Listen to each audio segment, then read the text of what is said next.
Hello दोस्तों, कैसे हैं आप। उम्मीद करती हूँ आप सभी बहुत अच्छे होंगे। चलिए जानते हैं अपनी आज की कहानी के बारे में। एक बार एक बच्चा अपने पिता से किसी चीज़ के लिए बहुत जिद करता है, लेकिन उसके पिता उसकी जिद पूरी नहीं कर पाते हैं। तब वह बच्चा अपने पिता से नाराज़ हो जाता है और तब उसके पिता उसे समझाते हुए एक कहानी सुनाते हैं। एक बार एक राजा था, वो बहुत पूजा पाठ करता था। एक दिन भगवान उसकी तपस्या से खुश होकर उससे बोले कि राजन, तुम जो कुछ भी मांगना चाहते हो, हम तुम्हारी हर ख्वाहिश पूरी करेंगे। तब राजा ने कहा कि फिर आप मुझे ऐसा वरदान दो कि मैं सदा के लिए अमर हो जाऊं, दुनिया की कोई भी ताकत मुझे कभी भी मार न सके। भगवान ने कहा कि यह काम तो बहुत मुश्किल है, लेकिन हम फिर भी अपना वादा पूरा करेंगे। इस वरदान को पाने के लिए तुम्हें एक शर्त पूरी करनी होगी।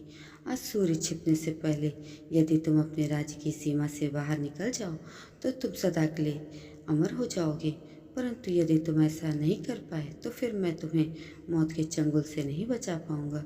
यह वरदान पाते ही राजा ने अपने सबसे विश्वसनीय मंत्री को बुलाकर सारा किस्सा सुनाया। उस मंत्री ने कहा कि हमारे महल में कई अच्छे घोड़े हैं, लेकिन सबसे अधिक भरोसे वाला आपका सफ़ेद घोड़ा है। आप उस पर बैठकर राज्य की सीमा से आसानी से पार कर सकते हो। राजा ने मंत्री से कहा कि हमारे पास सबसे तेज दौड़ने वाला तो काला घोड़ा है, फिर तुम मुझे सफ़ेद घोड़े पर जाने के लिए क्यों कह रहे हो।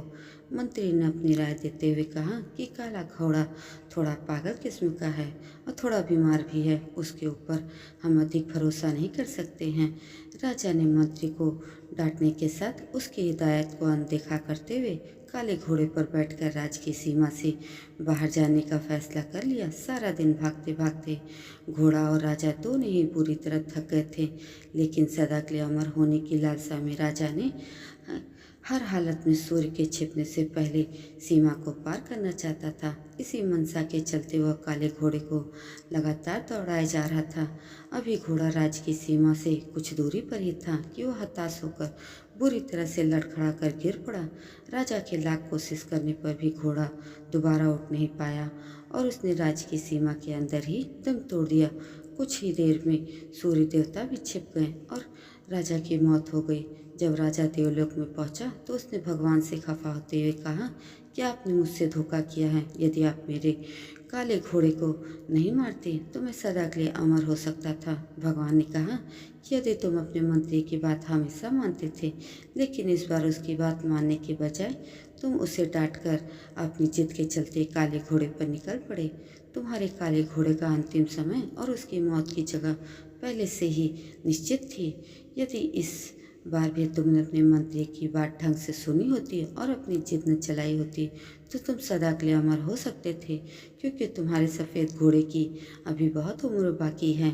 कहानी सुन उस लड़के ने अपने पिता से कहा कि मुझे यह कहानी क्यों सुना रहे हैं।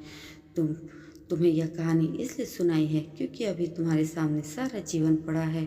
तुम्हारी भी हर बात में जिद की आदत को देखकर मेरे मन में यह विचार आया कि तुम तो अभी कच्ची मिट्टी की तरह हो, जिस भी सांचे में ढाले जाओगे ढल जाओगे। एक बार पकने के बाद बर्तन टूट सकता है, लेकिन उसे किसी दूसरे ढांचे में नहीं डाला जा सकता है। लड़के को भी जब यह बात समझ में आई तो उसने हाथ जोड़कर कहा कि आज से मैं वह सब करूँगा जो कुछ आप सिखाएंगे। तब उसके पिता ने कहा कि फिर आज से यह वादा करो कि कभी भी जिद और गुस्सा नहीं करोगे, क्योंकि जिद और गुस्से में क्रोधित व्यक्ति अपना मुंह तो खोल दे लेता है, परंतु उसकी आंखें बंद हो जाती हैं।